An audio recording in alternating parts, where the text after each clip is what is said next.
Natalie Harper checked her reflection in the cafe window one more time, wondering why she'd agreed to this blind date. Her friend Jessica had been relentlessly pushing her to get back into dating after her breakup 6 months ago, and Natalie had finally caved just to get some peace. "His name is Ryan," Jessica had said. "He's a single dad, works as a carpenter, really sweet guy. You'll love him." "Single dad?" Natalie had hesitated. "I don't know if I'm ready for that kind of complexity. Just meet him.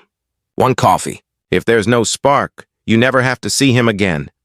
So here Natalie was, sitting in a cozy cafe on a snowy December evening, waiting for a man she'd never met who came with a child attached. She was already composing her polite exit speech. Ryan arrived 5 minutes late, apologetic and slightly disheveled. He wore jeans and a gray t-shirt under a winter jacket, and he had the kind of rugged handsomeness that came from working with his hands rather than sitting in an office. His brown hair was slightly too long, and he had kind eyes that crinkled when he smiled. "Natalie, I'm Ryan. I'm so sorry I'm late. My daughter's bedtime routine ran long, and then I couldn't find parking." "It's fine," Natalie said, extending her hand. "Nice to meet you." They sat down, and the conversation started awkwardly. Ryan seemed nervous, stumbling over his words, clearly out of practice with dating. Natalie felt her own anxiety rising. "This wasn't going well. So Jessica said you're a carpenter?" Natalie asked, trying to find some solid ground. "Yeah. I have my own business, mostly custom furniture and renovation work. It's not glamorous, but I enjoy it. Working with my hands, creating things people will use for years. That sounds fulfilling?"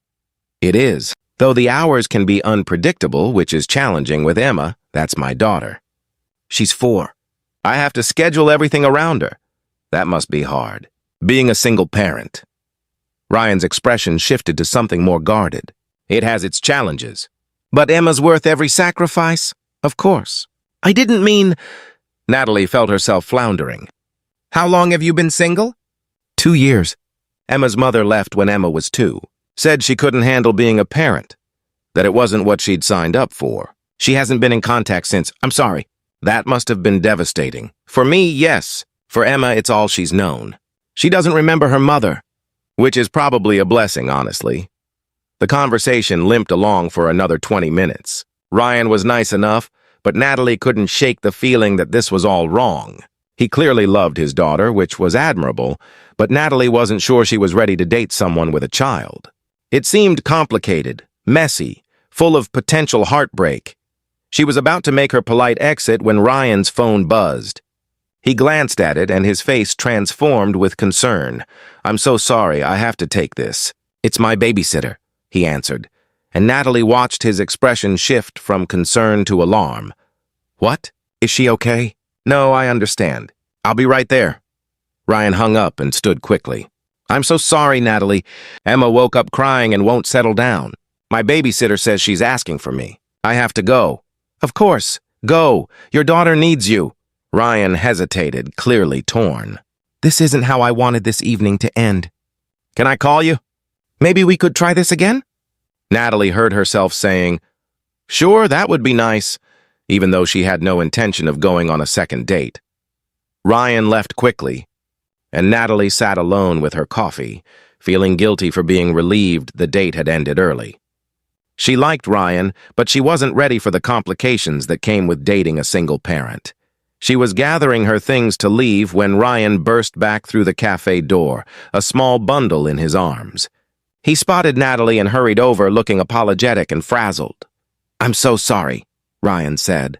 "Emma wouldn't let me leave her with the sitter. She's having a rough night. I didn't know what else to do, so I brought her with me. I understand if you want to leave." Natalie looked at the little girl in Ryan's arms. Emma had curly blonde hair and tear-stained cheeks. She was wearing pajamas with unicorns on them and clutching a stuffed rabbit. Her eyes were red from crying, and she looked exhausted and scared. Something in Natalie's chest tightened. This little girl was hurting, and Ryan was clearly doing his best in an impossible situation. "It's okay," Natalie said gently. "Why don't you both sit down?" Ryan looked surprised but grateful. He sat down carefully, settling Emma on his lap. The little girl buried her face in his chest, still sniffling. "Emma, this is Natalie." Ryan said softly. She's Daddy's friend. Can you say hello? Emma peeked out from Ryan's chest, looking at Natalie with cautious curiosity. Then her eyes widened with what looked like recognition. You're the one from Daddy's favorite story, Emma said, her voice soft but clear. Natalie looked at Ryan, confused. What? Ryan's face flushed. Emma, sweetheart, you are, Emma insisted, sitting up straighter. The lady with the beautiful hair and the kind smile who Daddy always talks about? Emma. I don't always. Ryan was clearly mortified. She's confused. I tell her bedtime stories, and sometimes I describe characters who might look like people I know. But Emma was staring at Natalie with growing excitement. Can you tell me the story? Daddy never finishes it. He always says he doesn't know the ending yet. Natalie felt something shift in her understanding of the evening. What story is this? Ryan looked like he wanted to disappear. It's nothing. Just something I made up for bedtime. Tell her, Emma demanded. Tell Natalie the story. Ryan sighed, clearly resigned. It's about a man who builds furniture and his daughter who loves stories. One day they meet a woman with beautiful hair and a kind smile who seems sad. The man wants to help her be happy again, but he doesn't know how because he's just a carpenter with sawdust on his clothes and a daughter who needs him. And the woman is scared, Emma added, clearly having heard this story many times. Because she's been hurt before and she doesn't know if she can trust the carpenter. But the little girl can see that the woman has a good heart, even if she's hiding it. Natalie felt tears prickling her eyes. That's a beautiful story. Daddy says the ending depends on if the woman is brave enough to see that the carpenter is good and kind, even if he doesn't have a lot of money or a fancy job.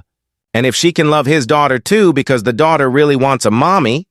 Emma, Ryan said gently, we've talked about this.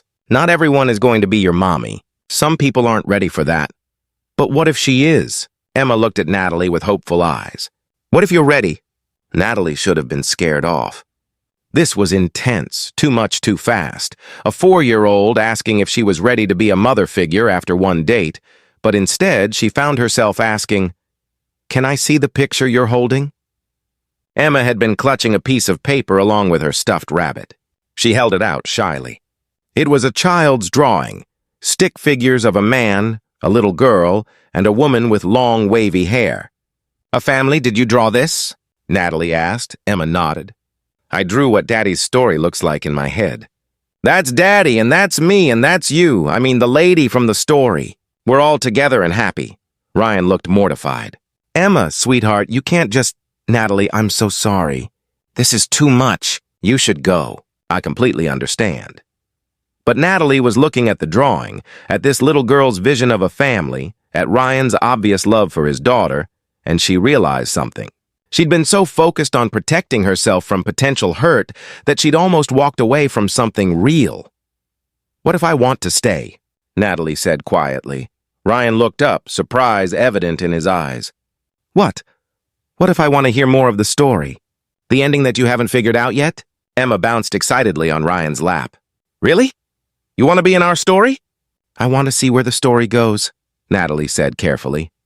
I can't promise anything, Emma, but I'd like to get to know you and your daddy better.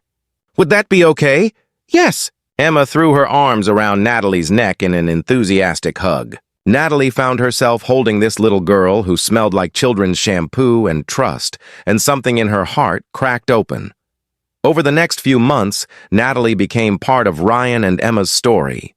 She started joining them for dinners, for trips to the park, for bedtime story routines, where Emma insisted Natalie and Ryan take turns reading. Ryan showed Natalie his workshop, where he created beautiful furniture with patient craftsmanship. I'm not rich, he told her honestly. I make enough to support Emma and save a little, but I'll never have a mansion or fancy cars. Is that okay? More than okay, Natalie assured him. I've dated men with money before. They had everything except what matters, kindness, integrity, presence. You have all of that.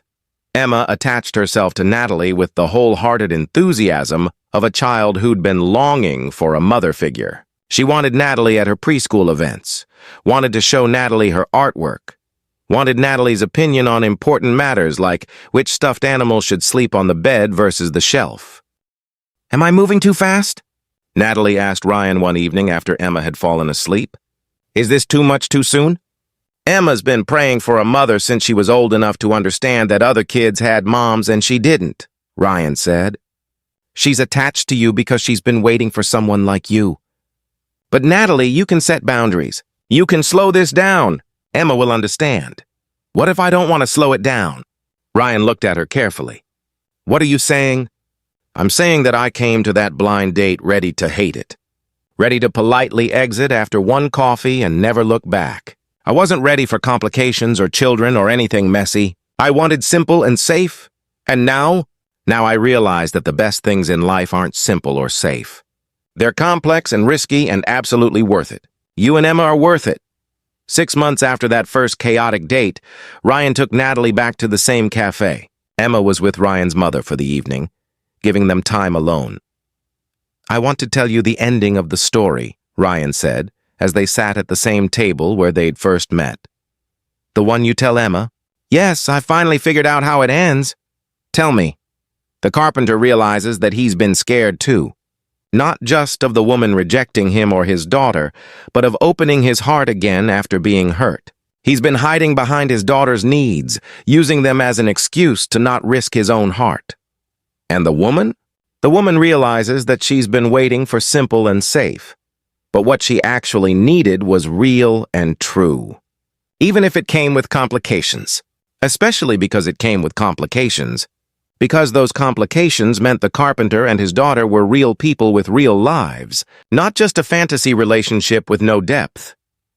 That's a good ending. That's not the ending. Ryan pulled out a small box. The ending is the carpenter asking the woman to be part of his story forever, to help him raise his daughter, to build a life together full of sawdust and laughter and bedtime stories that they can finally finish properly. Natalie looked at the ring box, tears streaming down her face. Ryan, Natalie Harper, will you marry me? Will you be Emma's mother and my wife? Will you let us be your family? Yes, Natalie said through tears. Yes to all of it. When they told Emma, the little girl jumped up and down with joy. I knew it. I knew you were the lady from Daddy's story. I knew you'd stay. How did you know? Natalie asked, pulling Emma onto her lap. Because in the story, the lady had a kind smile even when she was sad. And that's you. You smile like you want to be happy, but you're scared. But you're not scared anymore, are you? No, sweetheart. I'm not scared anymore. They were married 3 months later in a small ceremony. Emma was the flower girl, proudly announcing to anyone who would listen that this is just like Daddy's story, except better because it's real. At the reception, Ryan's best man gave a toast. I've known Ryan since high school. He's one of the best men I know. When his ex left him with a baby, he could have been bitter. Instead, he poured all his love into Emma. He told her stories every night about a family they might have someday. And then, through what can only be called fate, that family walked into a cafe for a blind date she didn't want to go on. Natalie and Ryan danced their first dance as a married couple, with Emma insisting on standing on Ryan's feet so she could dance too, squeezed between them. You know what the best part of the story is? Natalie said to Ryan, what's that? The beginning was a disaster. I almost left that cafe and never came back. We could have been ships passing in the night. But Emma came in and recognized you. She recognized me before I recognized myself. She saw that I was the woman from your story before I knew I wanted to be that woman. She's always been more perceptive than any 4-year-old has a right to be. 5 years later, Natalie sat in Emma's bedroom reading bedtime stories. Emma was 9 now, and they'd been joined by Emma's little brother Jack, who was 2. Mom, Emma said after the story ended, do you remember the first time we met? Of course I do. You called me the one from Daddy's favorite story. I knew right away you were supposed to be my mom. I just knew. How? Because Daddy had been telling me that story for so long, I felt like I already knew you. And when I saw you, even though I was sad that night, I felt safe. Like you were already part of our family and we just had to wait for you to realize it. Natalie kissed Emma's forehead. You were right. I was always supposed to be part of your family. I just had to be brave enough to stay when things got complicated. I'm glad you stayed. Me too, sweetheart. Me too. That night, as Natalie and Ryan got ready for bed, Ryan pulled her close. Do you ever regret it? That blind date that went so wrong, it didn't go wrong. It went exactly right. Yes, I was ready to leave after 20 minutes. Yes, I thought dating a single dad was too complicated. Yes, I almost walked away from the best thing that ever happened to me. And now I tell people that I went on a blind date I regretted, until his daughter walked in and told me I was the one from her daddy's favorite story. And I realized that sometimes we're part of someone else's story before we know we're writing our own. What's the moral of the story? That the best stories aren't simple. They're messy and complicated, and they don't always start well. But if you're brave enough to stay when things get hard, if you're willing to see past the chaos to the love underneath, you might just find out you're exactly where you're supposed to be. Ryan kissed her. I like that ending. Me too. And the best part? We get to keep writing it. One day, one bedtime story, one family moment at a time. Thank you for listening to this story. If it touched your heart, please like, share, and subscribe. Leave a comment below telling us about a time when a child saw something in you that you didn't see in yourself, or about a moment when you almost walked away from the best thing in your life. Your stories remind us that children often see truth more clearly than adults, that the best relationships sometimes start with disaster, and that being recognized by someone who's been waiting for you can change everything. Until next time, remember that we're all characters in each other's stories, that love often comes with complications that make it more real, and that sometimes a 4-year-old with a drawing and a favorite bedtime story knows exactly what we need before we know it ourselves.